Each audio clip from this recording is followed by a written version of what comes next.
Hi, I am Rina. I live in Singapore and this video is a record of my composting journey.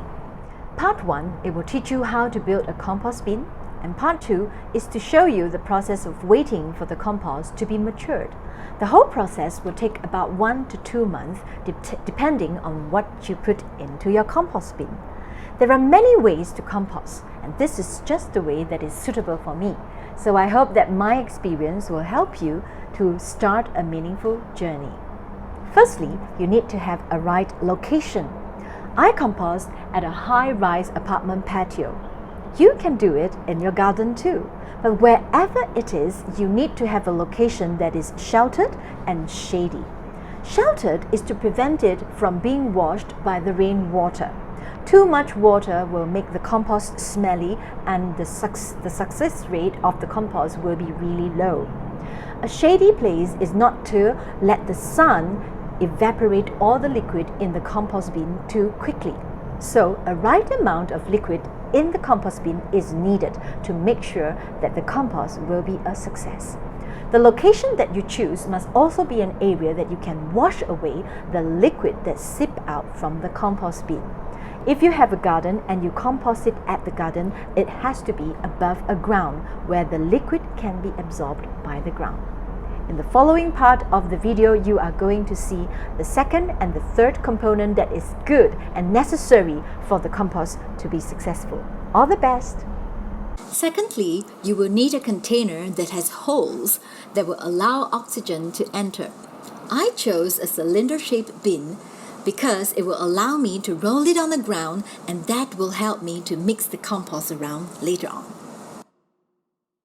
Thirdly, you need to get ready your green and brown waste. Green waste are vegetable scraps, fruit peels, pulps, coffee ground or tea leaves. Brown waste are dried leaves, papers and wood chips.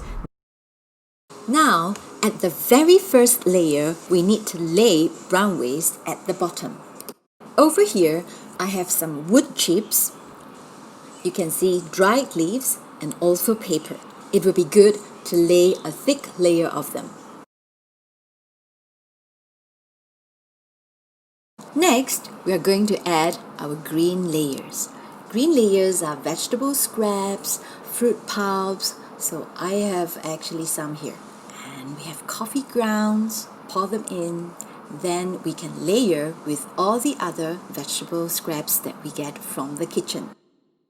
Now we continue to lay in the brown layers. Wood chips is a very important part. It makes it loose. And then we have green vegetables peels or scraps from the kitchen. Coffee ground, one more round of coffee ground. We spread it out so that it can cover the whole thing. And this is matured compost that I have harvested last time. They have a lot of microbes in there that will help the composting. And then the last layer, we're going to add wood chips again to cover it all up. And if necessary, if it is very dry or not much of liquid, we will add some liquid. Then we cover it and wait for the second round. After collecting kitchen waste for a few days, it's time for second entry.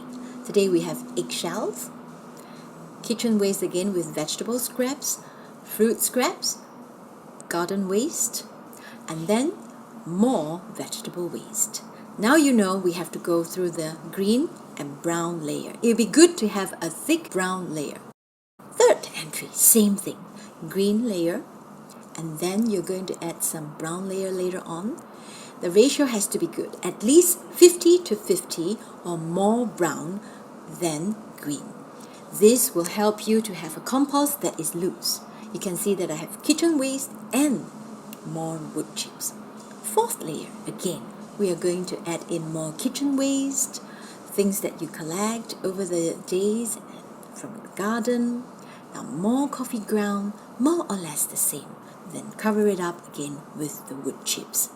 The next layer is my fruits that is already turned bad, vegetables, and these are dried leaves. Sixth layer, more vegetables, more fruit pulps. Then you see more mugwort. These are dried, but currently they are wet, so later I'm not going to add in any more liquid so that it will stay dry later on. Seventh entry, Today I'm adding bananas, and you need to cut them up. All the other parts also. Cut them into smaller pieces, plant cuttings, and also I'm going to add in my pandan bulbs and my long beans. These are from making cakes. Spread them all out, make into smaller pieces, including the eggshell, coffee beans, or whatever it is. And the last layer, I'm going to add in the dried leaves. These dry leaves are going to be the last layer. Cover them up and leave them in the bin for 2 weeks. Cover it up, don't move them. I'll see you in 2 weeks.